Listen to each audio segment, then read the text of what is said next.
Let's get it on. Vi sitter här i väntan och spelar lite Dota och pushar på och smeker med motståndet vi leker. Vi sitter här i väntan och spelar lite Dota och springer runt och creepar och motståndet vi slipar. Vi sitter här i väntan och spelar lite Dota och pushar på och smeker med motståndet vi leker. Vi sitter här i väntan och spelar lite Dota och springer runt och creepar och motståndet vi slipar. Hey, ¿cómo están todos? Bienvenidos a su clase favorita, la clase del profesor Roberto, su youtuber favorito. Hey, ¿qué tal chicos? ¿Cómo están? Espero que todos estén súper bien. Nuevamente les doy la bienvenida a este nuevo video de las clases del profesor Roberto, su youtuber favorito. En el día de hoy vamos a estar hablando un poco sobre aspectos teóricos y prácticos del entrenamiento de la fuerza, ¿verdad?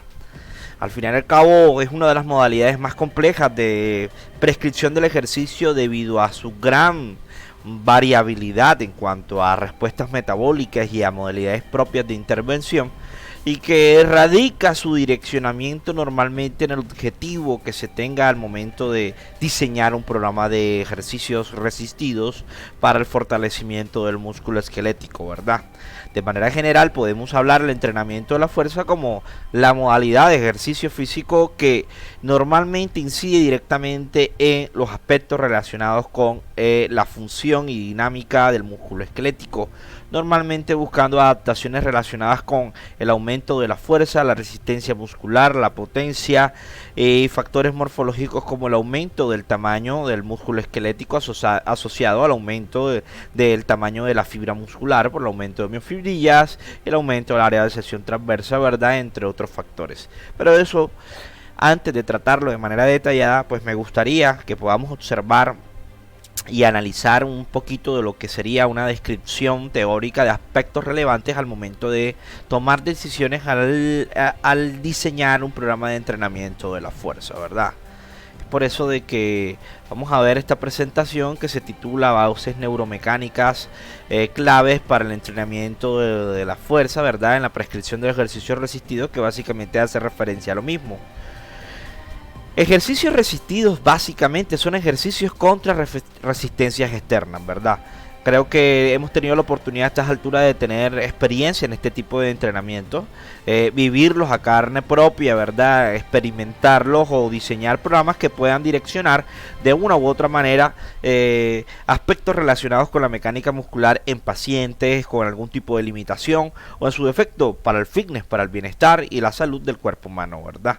La mayoría de guías que se digamos que direccionan la prescripción del ejercicio en poblaciones con algún tipo de patología normalmente coinciden en que el entrenamiento de la fuerza es muy importante para evitar el detrimento de las funciones del músculo esquelético, que trae consigo grandes repercusiones a nivel fisiológico, a nivel metabólico, ¿verdad?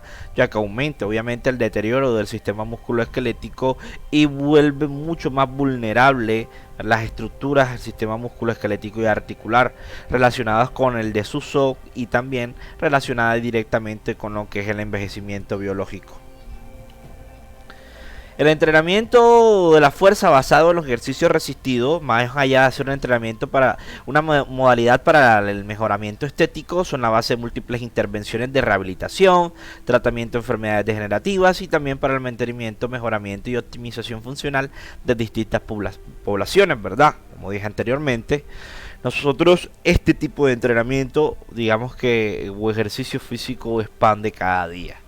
Desde el ejercicio simple con resistencia manual, ¿verdad?, al inicio de un programa de rehabilitación, hasta lo que sería el diseño específico de un programa de acondicionamiento muscular para aumentar el tamaño del músculo o en su efecto para estabilizar o potenciar una cualidad física de un atleta. Realmente podemos tener en consideración de que los ejercicios resistidos son fundamentales para el adecuado rendimiento y función de nuestro cuerpo.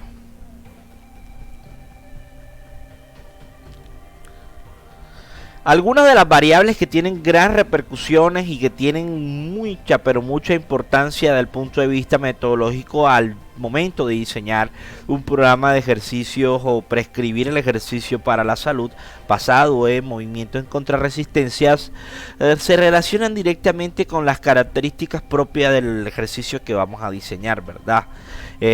Donde variables relacionadas con la metodología del entrenamiento pueden determinar de una u otra manera lo que son las adaptaciones y las respuestas agudas y subagudas. Eso quiere decir de que de una u otra manera, al momento que nosotros tomamos decisiones con relación a la intensidad, series, repeticiones, intervalos de recuperación, estamos de por sí generando, digamos, de una u otra manera también estímulos derivados de la función, derivados de la capacidad y derivados de la plasticidad del músculo esquelético para adaptarse en mayor o menor medida a un tipo específico de entrenamiento. Porque no es lo mismo diseñar un programa de entrenamiento de la fuerza para aumentar la masa muscular que diseñar un programa de entrenamiento de la fuerza para mejorar, ¿verdad?, la resistencia muscular, la resistencia del músculo a tolerar una carga durante la mayor cantidad de tiempo posible. O diseñar un programa de entrenamiento para mejorar la potencia o esa capacidad de respuesta muscular. O diseñar un programa de entrenamiento para evitar el deterioro del envejecimiento biológico. O básicamente tener presente que esa decisión del objetivo que radica directamente en las necesidades o en lo imperativo en nuestro usuario, cliente o paciente, básicamente será clave para el momento de tomar decisiones en relación a las características propias del ejercicio. Entonces, nosotros podemos hablar de intensidad como la carga total empleada en un intervalo de tiempo relacionado con la capacidad que el músculo va a tener de interactuar con esa carga. Normalmente cuando hablamos de intensidad nosotros nos referimos a qué tanto esfuerzo tiene que realizar el músculo esquelético para realizar una repetición. El número de series, cuántas veces se repite ese bloque o ese segmento de repeticiones, ¿verdad? Y el intervalo de recuperación hace referencia al tiempo de recuperación, tanto en series como en diferentes ejercicios. Y para poder tener presente estos factores debemos tener en consideración inicialmente qué tipo de resistencia voy a utilizar: peso libre, resistencia elástica, máquina o dinamometría isocinética o ejercicios con autocarga. Pues el tipo de resistencia puede determinar mucho, ¿verdad?, lo que sería la variabilidad del ejercicio y las modalidades específicas de prescripción. La distancia perpendicular hace referencia normalmente al peso libre y normalmente es un factor que determina la magnitud con la cual percibimos la resistencia externa cuando realizamos un ejercicio con un peso libre. Entre mayor sea la distancia perpendicular, mayor será la resistencia de la resistencia externa, valga la redundancia. La amplitud de movimiento articular, la velocidad de contracción y el tipo de contracción. Ya esto lo estaremos detallando de manera muy, digamos, completa en las próximas diapositivas. Algunos parámetros que determinan la sensibilidad al esfuerzo físico, el nivel de adaptaciones subagudas y crónicas, ¿verdad? Y lo que se puede relacionar directamente con las modalidades que podemos emplear. Se relacionan directamente con algunas particularidades biológicas de los seres humanos, debido a que no es lo mismo prescribir un ejercicio para un adolescente en plena formación deportiva con el objetivo de potenciar la manera como interactúa con su deporte, ¿verdad?, que prescribir un entrenamiento de la fuerza para un adulto mayor de 70, de 75 años que tiene el objetivo, ¿verdad?, de evitar el detrimento o reducir la velocidad del detrimento funcional para mantener un estilo de vida activo, tener la mejor calidad de vida posible y aumentar la expectativa de vida, claro que sí. No es lo mismo prescribir el entrenamiento de la fuerza en hombres y mujeres, ¿verdad? Particularmente relacionando de que la producción de fuerza varía mucho entre hombres y mujeres y la tolerancia al esfuerzo físico varía bastante entre hombres y mujeres debido a factores intrínsecos propios de la biología de cada sexo y factores hormonales y, ¿verdad?, y los factores morfológicos.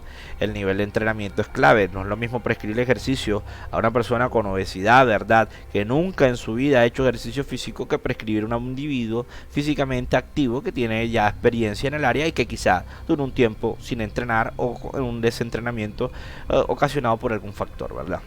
el historial de salud es importante, debido a que hay una serie de restricciones médicas que se relacionan directamente con algún tipo de patología crónica o inestable a nivel cardiovascular o cerebrovascular, que puede incidir directamente en la toma de decisiones para poder tener una variabilidad de ejercicio menos intensa, con una velocidad de adaptación más lenta pero segura en ese sentido. Manejar, digamos que de una u otra manera, este parámetro como que, digamos que determinante al momento de tomar decisiones.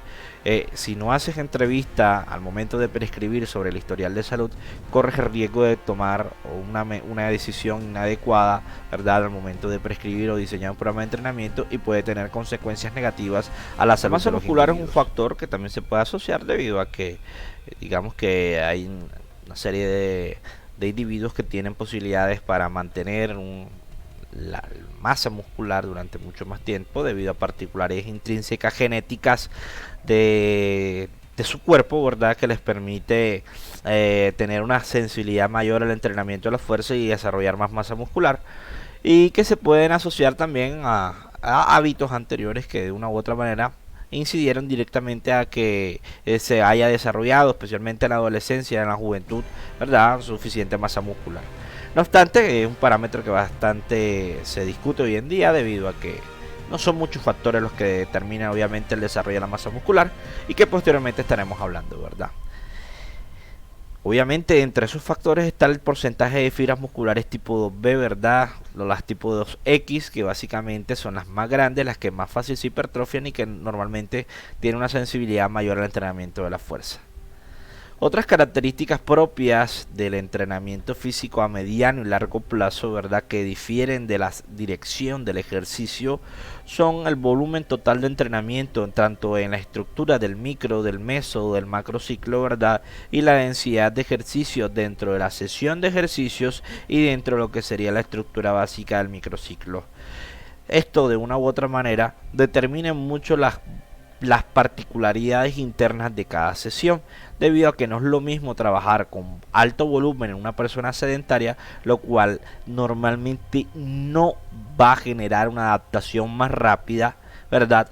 Porque de hecho estamos hablando de que una persona sedentaria requiere, a rasgos generales, volúmenes de entrenamiento bajos, lo que ha demostrado a nivel de evidencia científica adaptaciones, digamos que más adecuadas a sus necesidades, y que se va relacionando directamente con una adaptación paulatina, pero digamos que positiva, adecuada, y en relación a la magnitud del esfuerzo total, prudente con las necesidades biológicas, sin tener obviamente la serie de eventos adversos o factores negativos relacionados de los altos volúmenes de entrenamiento, como las tendinopatías, las lesiones musculares, el dolor muscular tardío, el estrés metabólico y oxidativo que puede generar inflamación.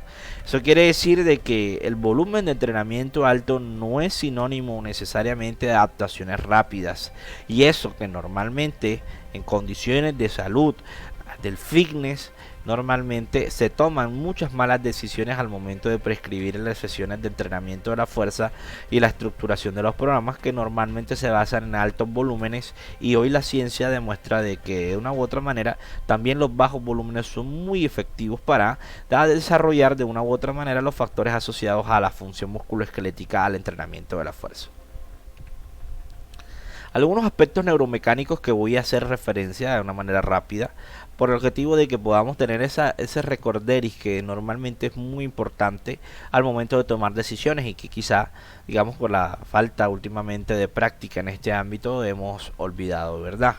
Aspectos relacionados con la mecánica muscular y la estructura. Recordemos que el músculo esquelético no solamente es una masa, ¿verdad?, de fibras musculares que se contraen y se relajan, sino que tiene un conjunto de tejidos que trabajan en conjuntos y que normalmente le dan, digamos, una organización, como las membranas que recubren las fibras musculares, ¿verdad?, y los fascículos. La fascia, realmente hoy se habla mucho de su integridad y su función, y que se asocia mucho a las lesiones y al dolor ¿verdad?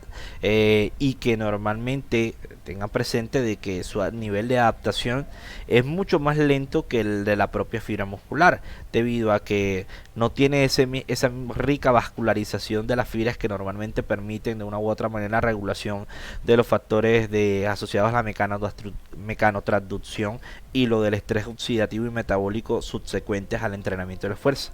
Eso quiere decir de que tanto las membranas que recubren el músculo esquelético como el tendón requieren más tiempo de recuperación para adaptarse, ¿verdad? Que si bien ellos también aumentan factores asociados a su rigidez y a su capacidad de formación, son mucho más lentos que las adaptaciones que pueden tener el músculo esquelético. El tendón también se hipertrofia, pero hasta un 50, 60 o hasta 70% más lento que el músculo esquelético. Es por eso de que el tiempo de recuperación por ejercicio, donde nosotros tenemos la posibilidad de buscar esa supercompensación derivada a la suficiente, digamos que facilitación de los factores anabólicos intrínsecos del cuerpo humano, pues podemos darle suficiente tiempo de recuperación al tendón para que esté, digamos que estable, esté dentro de su funcionalidad adecuada y que pueda permitir obviamente una adaptación sin dolores. Factores asociados a la mecánica muscular, recordar de que mucha de la producción de fuerza depende del número total de puentes cruzados que puedan generarse, ¿verdad?, entre la miosina y el actina a nivel del sarcómero. No obstante, hay que tener presente de que el arco de movilidad fue un factor que puede modificar la cantidad de números de sarcómeros, porque cuando hacemos ejercicios con muy corto arco de movimiento, tenemos la posibilidad de generar muchos puentes cruzados, pero que al final generarán adaptaciones en ese acortamiento del músculo, lo que reducirá a mediano y largo plazo la capacidad de formación del músculo o de elasticidad del músculo esquelético. Quiere decir que vamos a tener un músculo más grande, más fuerte, pero menos flexible. El tipo de contracción es fundamental, ¿verdad? Debido a que cada una de estas tiene particularidades desde el punto de vista neuromecánico, mecánico, biomecánico. Bueno, hablando en particular de las contracciones isométricas, normalmente se caracteriza por generar tensión sin generar un movimiento articular. Esa tensión muscular normalmente se asocia a un gran número de fibras musculares activas, ¿verdad?, por una activación al sistema neuromuscular bastante importante, pero que se asocia también de la duración total de la contracción isométrica y de la magnitud o la intensidad de la misma, porque podemos hablar que hay contracciones isométricas de baja, de moderada y alta intensidad. Cuando hablamos de contracciones máximas o la máxima contracción voluntaria a través de una isométrica, estamos hablando de que el músculo produce sin generar movimiento la máxima capacidad de tensión, lo que no se ve reflejado en el movimiento articular, y eso normalmente lo podemos emplear en una serie o medir a través de, digamos que de ejecutar una contracción tratando de vencer una resistencia imposible de vencer, como una pared, un objeto sumamente pesado o un dinamómetro isocinético, lo que digamos que nos da la posibilidad de aumentar de manera significativa y rápida la cantidad de unidades motoras reclutadas en una contracción de este estilo, y que se ve, digamos que visible o muy evidente cuando generamos contracciones dinámicas posteriormente, donde vamos a observar un aumento importante de la fuerza muscular solo a través de contracciones isométricas. En un plan de rehabilitación, normalmente después de un evento traumático, una cirugía, la mayoría de protocolos normalmente inciden directamente que las contracciones isométricas se recomiendan al inicio para aumentar reclutamiento de fibras y tratar de desempolvar, o recuperar esas vías de activación neuromuscular que permiten la activación del músculo. Las contracciones dinámicas, digamos que por su parte hay una diferencia bastante marcada desde el punto de vista mecánico de la contracción concéntrica y excéntrica. En la concéntrica, cuando el músculo se acorta, los puentes cruzados inciden directamente en el movimiento del segmento hacia la aproximación de los segmentos articulados, ¿verdad? Lo que genera de una u otra manera una buena cantidad de fuerza, una transducción mecánica a través de los tendones, ¿verdad? Y también un aumento de la reclutación de unidades motoras al momento, ¿verdad? Lo que a ciencia cierta es muy importante para aumentar de una u otra manera los factores asociados a la producción de fuerza.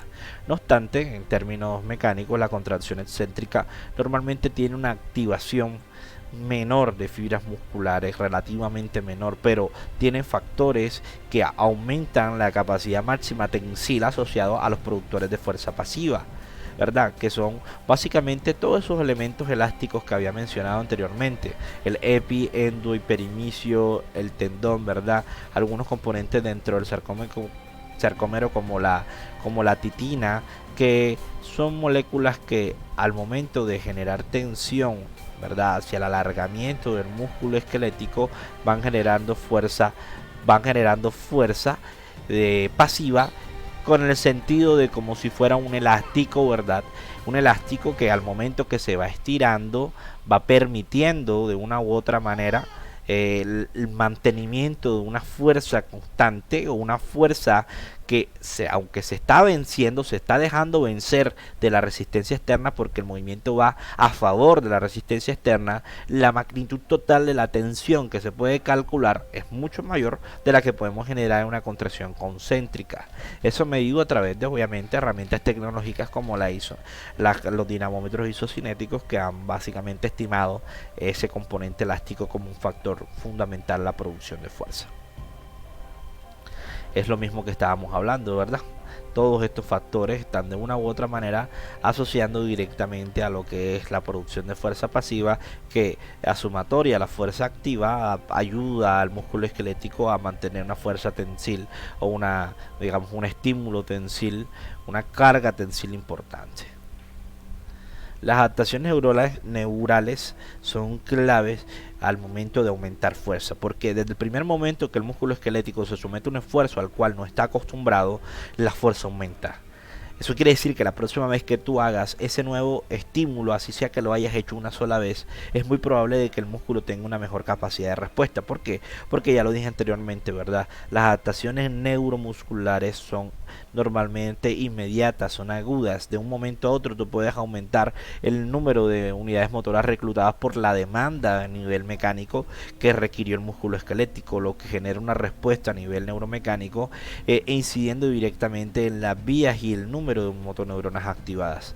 No obstante, esto normalmente llega hasta un nivel o un pico de adaptaciones a lo largo del tiempo, donde se estabiliza o mantiene una línea, digamos, de activación neuromuscular estable, ¿verdad?, que normalmente incide en que el músculo esquelético vaya adaptándose a nivel morfológico para ir, digamos, de una u otra manera potenciando la producción de fuerza por el aumento de las miofibrillas, por el aumento del tamaño de la fibra muscular, que generará de una u otra manera una capacidad de generar tensión mucho mayor.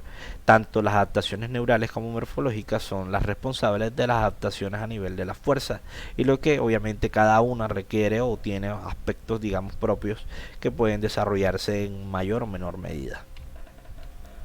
La distancia perpendicular, ya lo habíamos hablado, que normalmente se asocia directamente a lo que es la distancia que existe entre el punto de la resistencia externa, ¿verdad?, y el eje de rotación. Si recuerdan un poco de las palancas, normalmente en biomecánica había una variable que se asocia normalmente al brazo de la potencia, el brazo de la resistencia. Bien, la distancia perpendicular básicamente es el brazo de la resistencia. Entre mayor sea el brazo de la resistencia, ¿verdad?, a lo largo del arco de movimiento, mayor será la magnitud total de la fuerza de la resistencia, o sea, la fuerza que genera resistencia externa al músculo esquelético. Es por eso que hay que considerar que en determinado ejercicio, sea con el propio peso corporal o sea con una resistencia a un peso libre, la resistencia modificará la magnitud total de ese peso con relación al arco de movimiento. El músculo lo percibirá, ¿verdad?, con mayor o menor esfuerzo dependiendo de la distancia perpendicular. Es por eso de que al momento de diseñar sesiones de ejercicio con peso libre tenemos que considerar el punto donde el músculo esquelético generará mayor fuerza y tendrá mayor resistencia externa, porque digamos que ese punto de mayor resistencia varía de un ejercicio a otro, aunque estemos reclutando el mismo músculo. Es por eso de que la resistencia elástica difiere del peso libre en el sentido a que en la resistencia elástica siempre tendrá este comportamiento. A medida que vas alargando o estás deformando un elástico, o sea, un terabá, un teratubi, ¿verdad? Tú te vas a dar cuenta de que el músculo se está cortando porque está jalando el elástico. Y entre más deforme esté el elástico, más alargado, alongado esté, mayor será la resistencia que él te va a ofrecer. Eso quiere decir que al final de la contracción concéntrica, cuando acortas tu músculo y alargas el elástico, tú tendrás o percibirías la máxima tensión, ¿verdad? Porque básicamente el elemento está deformado. Pero cuando tú generas de una u otra manera una contracción excéntrica, será el comportamiento opuesto, porque al inicio de la excéntrica, en la transición de concéntrica y excéntrica, te vas a dar cuenta de que hay mayor resistencia, y al momento que vas a, digamos que a favor de la resistencia elástica, el músculo se va nuevamente alargando y la resistencia va disminuyendo. Lo que pasa es que la resistencia del peso libre a lo largo del arco de movimiento puede variar. En algunos ejercicios podemos encontrar que fluctúa. En la transición de la contracción concéntrica y excéntrica podemos encontrar picos de resistencia, o en su defecto podemos encontrar un comportamiento similar, creciente y decreciente, o fluctuante, o podemos encontrar un comportamiento decreciente dependiendo del ejercicio. Es por eso que el peso libre, en cuanto a la prescripción y el análisis de los aspectos relacionados con la cinemática del ejercicio y la cinética, pues tiene mayor variabilidad que la resistencia elástica. Es por eso de que es muy importante que podamos entender que el comportamiento de la mecánica muscular a lo largo de un ejercicio con peso libre varía bastante. El arco de movimiento es fundamental, ya lo hice mención anteriormente, pero es muy importante que consideremos que ejercicios con arcos de movimiento muy cortos generan adaptaciones con el músculo acortado, lo que reduce la posibilidad de alargarse el músculo. Ejercicios con un arco de movimiento demasiado extenso, un arco de movimiento supremamente amplios, dificulta obviamente la posibilidad del músculo esquelético para generar puentes cruzados, lo que normalmente incide que cuando tenemos un músculo estirado, la producción de fuerza es menor que cuando tenemos la posibilidad de tener un músculo en ese arco intermedio, en esa región plató, o la región es esa meseta, cuando el músculo normalmente tiene la posibilidad de tener la mayor cantidad de puentes cruzados posible, porque entre más acortado esté el músculo esquelético, ¿verdad? Tendrá superpuestos los filamentos finos y los filamentos gruesos. Entre más largo esté el músculo, más alargado esté, tendrá la posibilidad de menos puentes cruzados, porque el filamento fino y el filamento grueso no están alineados en pro de los puentes cruzados. Pero cuando trabajamos esos intermedios, ¿verdad? Y lo vamos a percibir que en los arcos intermedios normalmente los picos de fuerza del músculo esquelético es mayor, porque en esa zona tendrá la posibilidad de generar la mayor cantidad de puentes cruzados, porque están de una u otra manera las cabezas de miosina mejor superpuestas o direccionadas hacia las proteínas de actina, ¿verdad? En el filamento fino. Aquí mismo podemos observar lo que sería la misma variable de arco de movimiento, ¿verdad? Teniendo una diferenciación entre lo que sería unas fibras del músculo esquelético cortas y unas largas. ¿Qué podemos observar? Que las fibras cortas y las largas generan el mismo pico de fuerza. No obstante, ¿quiénes tienen mejor capacidad de formarse? Claro, las fibras largas.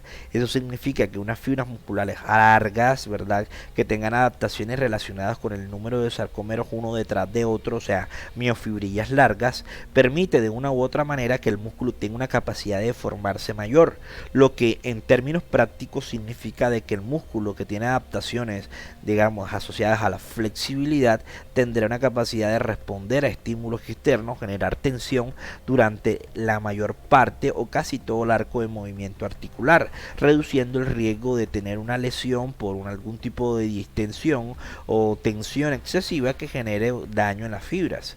Es por eso que el arco de movimiento es fundamental mantenerlo lo máximo posible cuando hablamos del entrenamiento de la fuerza. ¿Por qué? Porque permiten también tanto adaptaciones relacionadas con la fuerza como la flexibilidad, principalmente si involucramos entrenamientos excéntricos o cargas excéntricas que generen tensión sobre las fibras y generan cambios en la longitud de las fibras, permitiendo tener fibras gruesas, fuertes y fibras largas, flexibles.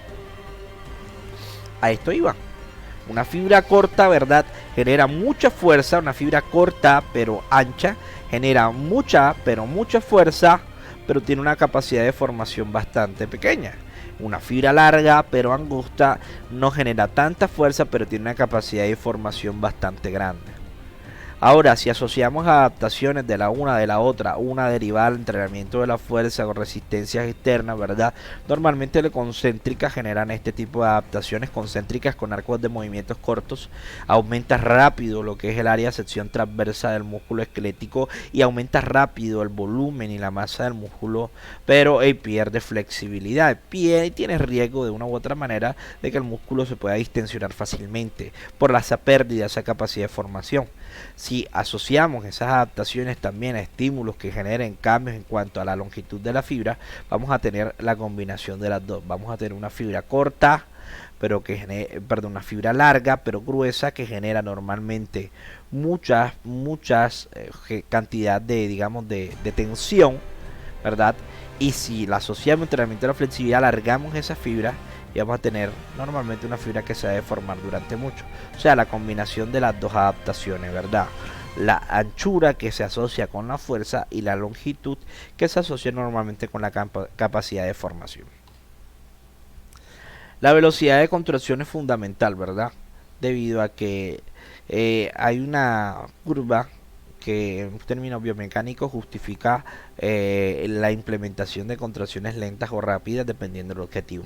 Lo que sí les digo es que en términos generales, entre mayor sea la velocidad de movimiento articular, la cantidad de carga o los puentes cruzados posibles para generar tensión es menor, porque hay menos tiempo para que los puentes cruzados puedan generar obviamente relaciones entre ellos y generar una tensión máxima. Entre menor sea la velocidad de contracción, mayor será el número de puentes cruzados, lo que significa que más posibilidades tenemos de generar fuerza en el músculo esquelético.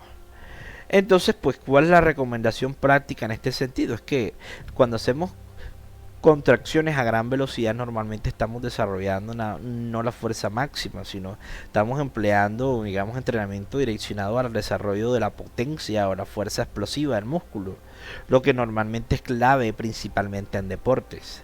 Y si tú no te estás preparando por un deporte de alto rendimiento, ¿por qué te basas normalmente en ejercicios supremamente rápidos cuando puedes variar la velocidad de ejecución para de una u otra manera aumentar la capacidad de producción de fuerza del músculo, aumentar tu fuerza máxima y también obviamente lo que sería la capacidad tensil máxima de los elementos elásticos? De esa manera puedes adaptar a nivel morfológico más rápido el músculo esquelético. Claro, si tú quieres buscar adaptaciones en la fuerza reactiva, en la fuerza explosiva del músculo, pues la recomendación serían contracciones rápidas previas a adaptaciones morfológicas sólidas, visibles, tangibles y que se vean directamente asociadas a un aumento de la fuerza máxima. Porque si practicas inmediatamente entrenamiento de fuerza explosiva sin tener adaptaciones morfológicas previas, pues estás muy seguro que estás más cerca del punto, el umbral de la lesión, por la carga total que se maneja con relación a los tejidos esqueléticos y lo que sería, digamos, el aproximamiento a las regiones plásticas y puntos de sede o puntos de falla, en el cual el músculo esquelético no tiene la capacidad de responder tan rápido a estímulos mecánicos que generan lesiones. Es por eso de que con una masa sólida, con una fuerza sólida, el músculo es más fácil que se adapte a contracciones que requieren una gran producción de fuerza en el menor tiempo posible. Bien, a partir de este momento entonces vamos a hablar de algunos de los parámetros generales que se relacionan directamente con las especificaciones al momento de prescribir el entrenamiento de la fuerza, ¿verdad? ¿Por qué? Porque en términos prácticos es muy importante que consideremos de que hay una mucha evidencia teórica que se relaciona directamente con el tipo específico de adaptación que queremos. Y eso es lo que voy a estar yo hablando en este momento, ¿verdad? Algunas de las recomendaciones básicas y que nos pueden servir al momento de tomar decisiones cuando diseñamos un programa de entrenamiento de la fuerza. Cuando nosotros asociamos al desarrollo de la fuerza muscular a su categoría o su clasificación de resistencia muscular o resistencia a la fuerza, estamos hablando de esa capacidad del músculo que tiene de tolerar un esfuerzo, ¿verdad?, normalmente moderado o de baja intensidad en el mayor tiempo posible. normalmente son contracciones dinámicas que van interactuando entre ellas, ¿verdad? Concéntricas, excéntricas, concéntricas y excéntricas, o sea, contracciones dinámicas combinadas. Lo que normalmente en términos de adaptación requiere que la intensidad sea baja. Es por eso de que normalmente trabajamos con umbrales hasta por debajo del 60% de la fuerza máxima. Si hablamos en cuanto a las especificaciones del volumen que podemos diseñar dentro de una misma sesión de ejercicio, estamos hablando de que nos recomiendan por cada grupo muscular de 3, 4 o 5 ejercicios dependiendo del nivel de condición física y digamos que las especificaciones de la demanda de la resistencia muscular, en el sentido de que para qué quieres resistir, para qué quieres tolerar el esfuerzo. Si estamos hablando de tolerar, mejorar obviamente un aspecto relacionado con una habilidad relacionada con el deporte, o estás desarrollando la fuerza muscular o la resistencia muscular por básicamente la necesidad en cuanto a una rehabilitación física porque perdiste una capacidad y los músculos posturales normalmente requieren un desarrollo de la fuerza, de la resistencia muscular porque se fatigan rápidamente, ¿verdad? En todo ese sentido, pues podemos tener consideración de que son factores que pueden de una u otra manera definir lo que es la prescripción, pero en términos generales, esta diapositiva te puede orientar en cuanto a la toma de decisiones.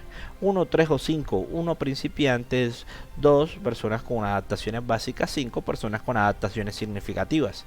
Normalmente estamos hablando que son ejercicios que requieren más de 15 repeticiones, ¿verdad? Hasta 20 repeticiones dicen algunos teóricos, encontrando algunos que relacionan de que puedes hacer más de 20, 24 o hasta 30 repeticiones dependiendo de la intensidad. Es lógico pensar de que entre más baja sea la intensidad, mayor será el número de repeticiones. Entre más intensa, menor será el tipo de repeticiones y el tipo de fuerza muscular se impactará en diferente medida. Normalmente inciden de que aprovechando este tipo de ejercicios con baja intensidad es muy importante involucrar más de una articulación en la ejecución del ejercicio. Podemos hablar de ejercicios funcionales o con autocarga, ¿verdad? Cuantificada en términos de fuerza máxima de manera indirecta, lo que permite de que el cuerpo básicamente a través de la unión o la asociación de las cadenas musculares, ¿verdad? Reclute un gran número de fibras musculares y que puedan activar del mismo tiempo, teniendo presente de que ese tipo de entrenamiento de resistencia muscular tiene un gasto energético bastante importante que se puede asociar a la pérdida del peso, ¿verdad? A pérdida del peso graso del cuerpo por la demanda metabólica intraejercicio y post ejercicio, lo que en pocas palabras se traduce que este tipo de ejercicio de baja intensidad con muchas repeticiones gasta más energía que ejercicios, ¿verdad?, con mayor intensidad y menor duración, lo que significa de que la respuesta metabólica intraejercicio de este tipo de ejercicio es mayor. Pero ojo, tengan presente que los ejercicios muy intensos con gran volumen que puedan afectar otra variable como la hipertrofia o la potencia tienen respuestas metabólicas menores que la resistencia muscular dentro de la sesión, pero muy grandes en el intervalo de recuperación o el periodo de recuperación post ejercicio, debido a que estimula mucho una variable que se llama el consumo excesivo de oxígeno. Lo voy a mostrar para tener mayor claridad, ¿verdad? El EPOC, el EPOC en sus siglas en inglés, que se dice es el consumo excesivo de oxígeno post ejercicio, ¿verdad? En inglés es Energy Excessive Post Exercise Oxygen Consume. O sea, básicamente es el consumo de oxígeno que el cuerpo requiere después del ejercicio para poder recuperar la energía gastada durante la sesión. Y que se ha demostrado que el EPOC o el EPOC o el CO en español del ejercicio de fortalecimiento muscular, ¿verdad?, es mucho más duradero que los ejercicios aeróbicos. ¿Por qué? Porque el músculo requiere mucho más tiempo para tratar de recuperar toda la energía gastada y toda la energía que requiere para reparar el tejido que ha sido dañado en la sesión de ejercicio, principalmente una sesión de ejercicio vigorosa con una intensidad moderada alta y que requiere un gran reclutamiento de fibras musculares. Eso significa que adaptaciones relacionadas con el nivel metabólico, el músculo esquelético, tienen gran variabilidad dependiendo de la magnitud total del EPOC, lo que se puede ver traducido que tanto el entrenamiento de la fuerza, ¿verdad?, va a tener un gasto energético importante durante el periodo de recuperación, siendo menor dentro de la misma sesión que el ejercicio aeróbico, pero siendo mayor en intervalo de recuperación. Eso a su vez pues nos ayuda mucho a entender de qué manera el ejercicio físico también tiene adaptaciones morfológicas importantes, no solamente asociadas a la masa muscular, sino a la pérdida de peso, ¿verdad? Claro, cuando se sistematiza bien y se acompaña de un programa de alimentación acorde a las necesidades o al objetivo del individuo. No es lo mismo que termines una sesión de ejercicio importante y te vayas a comer unos chicharrones, un sancocho de mondongo, ¿verdad? Que no te van a ayudar mucho en la pérdida de peso, pero quizá te pueden ayudar obviamente a la síntesis de nuevas proteínas contráctiles.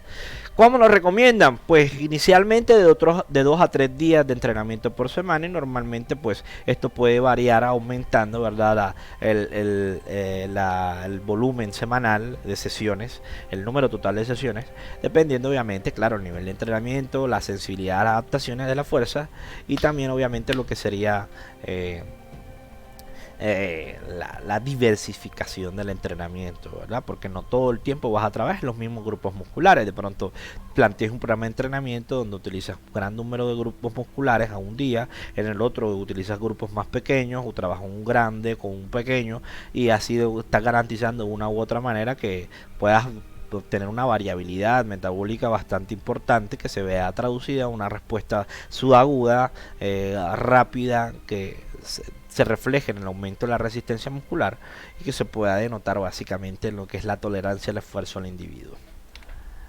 Para aumentar la masa muscular, esto tiene bastante, digamos que connotaciones a nivel práctico, porque se habla mucho cuál es la mejor modalidad para hipertrofiar, pero sigue siendo lo que realmente ha sido tradicionalmente implementado, y hoy en día se está hablando mucho del prolongamiento de las contracciones excéntricas, que realmente en los últimos 10 años ha tenido mucha evidencia sólida que permite garantizar de que una persona entrenada que prolonga mucho las contracciones excéntricas puede seguir buscando adaptaciones morfológicas, o sea, hipertrofiando, ¿verdad? Por el hecho de que es la contracción que más genera los 3 cambios necesarios para hipertrofiar, que son los que se asocian directamente con la tensión mecánica o la mecanotransducción, que genera un estrés metabólico y que a su vez genera el llamado daño muscular, ¿verdad? Que entre mayor sea el daño, diferente a lesión. Lesión es patológico, daño es fisiológico derivado del esfuerzo, del estrés fisiológico del entrenamiento de la fuerza. Es por eso de que la hipertrofia muscular se asocia a ejercicios entre el 75 y 85% de la fuerza máxima. Ya estamos hablando de un intervalo entre lo que es moderado, intenso e intenso. Y a su vez vean la consideración en cuanto a la ejecución de los movimientos. Tienes que tener una fase excéntrica, isométrica y concéntrica apreciable. O sea que no solamente es concéntrico y excéntrico, no es sube, baja, sube, baja, sube, baja, sube, baja, sube, baja, sino que aquí básicamente es una relación más lenta y que precisamente necesita los 3 tipos de contracción. Voy a utilizar esta herramienta que tengo acá en los slides, ¿verdad? Que nos va a permitir de una u otra manera observar lo que sería ese fenómeno de excéntrico, isométrico y concéntrico. Hagamos de cuenta de que esto hace referencia a la velocidad de la contracción concéntrica, esto de la contracción isométrica y esto de la contracción excéntrica. Haga de cuenta que vas a hacer un ejercicio en una máquina, un ejercicio de flexión de codo, ¿verdad? Con unas mancuernas. Comienzas las contracciones concéntricas de 2 segundos. Vas acortando el músculo. 1, 2. Cuando llegas a los 2 segundos, mantienes 1 segundo con contracción isométrica. Mantienes al final del arco de movimiento y después la contracción excéntrica. 1, 2. Lo que en cierta manera y desde el punto de vista práctico se va a asociar a esto. Subes generando puentes cruzados a través de lo que es que el acortamiento del músculo esquelético, generando tensión al tendón para que se acorte el segmento, ¿verdad? Aumentando el número de unidades motoras, encontrando que en el punto de transición, en lo que sería la contracción isométrica, observarás, ¿verdad?, de que el músculo sigue generando tensión para mantener la postura al final de la contracción concéntrica, cuando el músculo está cortado, y aumentando el número de unidades motoras, y después que cuando la resistencia empieza a vencer en la fase excéntrica, vas a activar a todos los elementos que producen fuerza de tipo elástica, los productores de fuerza pasiva. Esto genera daño muscular y esto genera activación neuromuscular, lo que generará mayor cantidad de fuerza en el ejercicio y mayor daño y estrés metabólico. Si tú prolongas la contracción excéntrica no a 4, a 3, a 2, sino lo llevas a 3 o lo llevas a 4, observarás que la cantidad de daño muscular y tensión mecánica se puede prolongar, lo que significa que en este intervalo el cuerpo humano puede tener mayor daño, y el daño es fundamental para la adaptación. Pero si tú eres principiante y quieres hipertrofiar, o tienes tu paciente principiante y quiere hipertrofiar y lo vas a llevar la primera sesión de ejercicio a un entrenamiento de hipertrofia con contracciones excéntricas prolongadas, esa semana al día siguiente no se va a poder parar de la cama, y peor a las 48 horas, cuando el pico de dolor producido por el daño muscular, lo que conocemos como dolor muscular tardío, encuentra su pico máximo, y ese man no se va a parar de la cama y no vaya a entrenar de nuevo o no vaya a su programa de rehabilitación porque tú de manera, ¿verdad?, inadecuada, ¿verdad?, no fuiste prudente, fuiste un imprudente y le diseñaste un programa de ejercicios con ejercicios excéntricos, lo que normalmente requiere adaptaciones previas en cuanto a la estructura y función del músculo esquelético. O sea que en lógica tendría ese paciente que primero haber desarrollado un pico de fuerza mayor al de base o mayor al inicial, donde de manera intrínseca el músculo esquelético tiene una mayor capacidad de responder a las contracciones excéntricas, que tienen una gran exigencia a nivel mecánico. ¿Cuánto recomiendan normalmente los teóricos? Pues he leído, he visto yo que unos metaanálisis hablan desde 3 series, ¿verdad? Yo he visto que los que normalmente tienen un gran volumen sobre el mismo grupo muscular y hacen de 2 a 3 ejercicios tienen resultados pero muy rápidos, ¿verdad? En cuanto a lo que es la media de sus respuestas de 100 personas, pues responden la mayoría rápido. Y en ese sentido, pues estamos hablando de que entre menor sea la intensidad, mayor será el número de repeticiones, hablando que al inicio de un programa de hipertrofia muscular puedes hacer de 10 hasta 12 repeticiones con una buena intensidad. Cuando trabajas ya al 85% no vas a hacer 12 repeticiones. Si tú trabajas al 85% de tu fuerza máxima y estás haciendo 12 repeticiones, esto ya no es tu 85%. Eso significa de que de una u otra manera ese dato, ese valor de evaluación inicial ya no está reflejando lo que realmente tu fuerza, lo que significa que requieres una reevaluación. Cuando hablamos realmente de un programa de entrenamiento, ¿verdad?, basado en esto, eso significa de que de manera objetiva tendríamos que modificar los factores claves al momento de diseñar lo que es la intensidad o planificar lo que es la intensidad.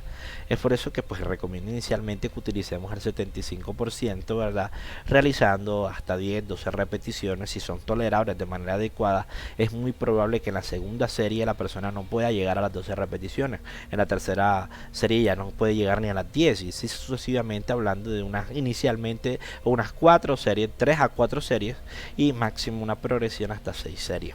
Es la recomendación que, desde mi punto de vista, y lo que dice la ciencia y mi experiencia personal, pues normalmente ha demostrado cambios significativos, aumentando de manera progresiva, ¿verdad?, la duración de la contracción excéntrica. Es por eso que pues yo sugiero de que empleemos, digamos que algunos datos desde el punto de vista metodológico en nuestros programas. Eso no quiere decir que esto sea una verdad absoluta. No, porque la sensibilidad del entrenamiento y las tasas de desarrollo de la fuerza muscular varía de sujeto a sujeto. Pero esto verdaderamente nos aproxima mucho a lo que es una buena toma de decisiones, basado obviamente en la evidencia clínica, la evidencia científica. Otras recomendaciones sobre este punto: normalmente recomiendan de músculos grandes a músculos más pequeños, o sea, reclutar inicialmente los grandes y después los más pequeños. Intervalos de recuperación entre series y ejercicios de hasta 3 minutos, ¿verdad? Yo normalmente recomiendo que si trabajamos esta intensidad, trabajemos de 1 minuto y medio, máximo 3 minutos de recuperación. 1 minuto normalmente es insuficiente, especialmente a las personas menos acondicionadas, ¿verdad? Y normalmente, pues requiriendo el gran número de grupos musculares involucrados en el cuerpo humano, pues se trabaja de hasta 5 días por semana en entrenamiento de hipertrofia, teniendo en cuenta que los 5 días no vas a reclutar los mismos grupos, no, tú vas alternando dependiendo obviamente de esta lógica de músculos grandes, músculos pequeños, y utilizar hasta 3 o 4 grupos musculares, ¿verdad?, por un día donde el entrenamiento sea supremamente vigoroso, lo que tú en tu lógica de prescripción puedes diversificar, diversificar en el sentido de que puedes ondular las cargas de esfuerzo intra, microciclo dentro de una semana, lo que te permitirá, ¿verdad?, recuperar de una u otra manera más rápida al individuo. Claro, factor recuperación. Cuando trabajas mucho, lo que es hasta por encima del 75%, el músculo necesita sus 48 horitas de recuperación para que digamos que funcional, parcial, casi que completamente recuperado. De eso depende de cada sujeto, pero normalmente después de 48 horas, cuando se trabaja esta intensidad, el músculo pues tiene una capacidad nuevamente de producir buena capacidad de fuerza. Si tú me apuras, yo le daría 3 días de recuperación a ese grupo muscular, principalmente a los grandes que involucro en tareas con gran intensidad. La fuerza máxima normalmente, pues estos trabajan mucho en el deporte principalmente. También la potencia se trabaja mucho en el deporte. No voy a ser muy enfático en esto, porque digamos de una u otra manera, pues yo no veo la manera práctica de un paciente o una persona que entrena para el fitness desarrollar la fuerza máxima, ¿verdad?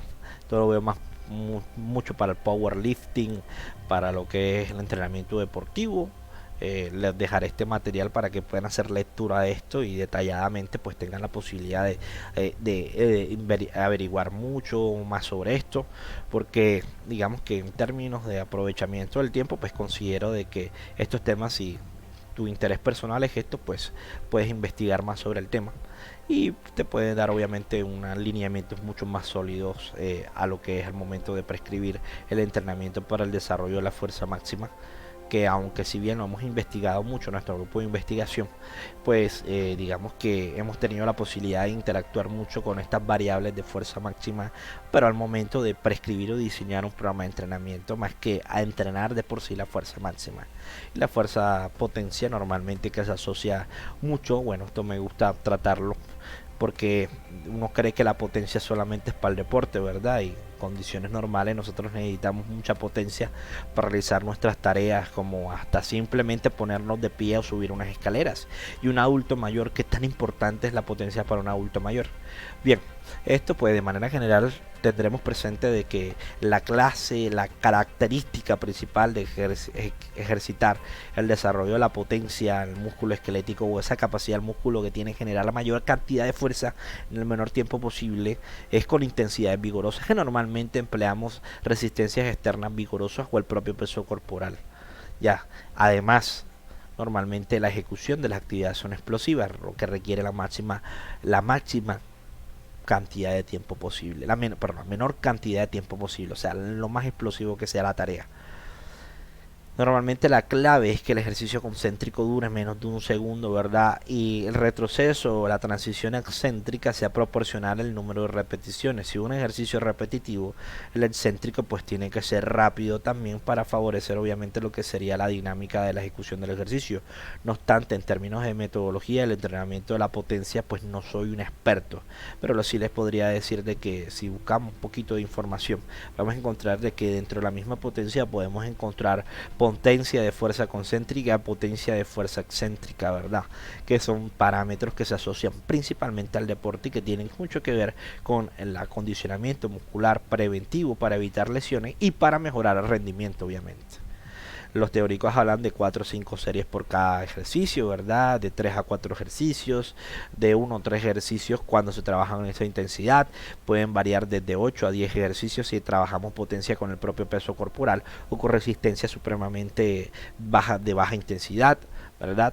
Estos ejercicios siempre requieren más de una articulación de ejecución para estabilidad, ¿verdad? Normalmente siempre vamos a involucrar más una articulación, así sea una sentadilla, la misma lógica de músculos grandes a pequeños, ¿verdad? Intervalos importantes si trabajamos a esto, por el hecho de que esa producción de fuerza rápida y vigorosa normalmente tiene un impacto bastante significativo, pero esto varía bastante dependiendo obviamente las modalidades intrínsecas y propias de entrenamiento de la potencia y claro, obviamente el tipo de resistencia externa. Ya les dije, propio peso, peso libre o máquina, y esto va a variar. Sin embargo, cuando un trabajo muy intenso, normalmente lo mínimo serían 5 minutos para tratar de recuperar, digamos a nivel intramuscular, lo que sería las tasas de producción de fuerza adecuadas, debido a que cuando trabajamos damos potencia de manera indiscriminada, podemos poner en riesgo a nuestro paciente, cliente, usuario y llevarlo a un punto de lesión. Bien, esto hasta el momento es lo que vamos a estar tratando de desarrollar. Es por eso de que a través de esta actividad vamos a hacer una diferenciación, digamos, entre los tipos de entrenamiento. Cuándo es un entrenamiento convencional, cuándo es un entrenamiento isométrico, cuándo es un entrenamiento concéntrico, cuándo es excéntrico, cuándo es de potencia, ¿verdad? Y algunas diferencias y similitudes desde el punto de vista práctico que nos permiten de una u otra manera establecer parámetros de que direccionen de manera adecuada nuestros programas de entrenamiento, lo que facilita la toma de decisiones, el actuar dentro de nuestra profesión y garantiza de una u otra manera las adaptaciones al final. Posteriormente vamos a estar en un nuevo video hablando de entrenamiento de la fuerza y otros factores que hemos mencionado, como las particularidades del entrenamiento excéntrico, del llamado entrenamiento funcional, ¿verdad? Y lo que se asocia hoy en día al entrenamiento isoinercial. Bendiciones para todos y espero que hayan disfrutado esta charla. No olviden suscribirse al canal y dejar su like. Bendiciones para todos y aquí estuvo el profesor Roberto, su youtuber favorito.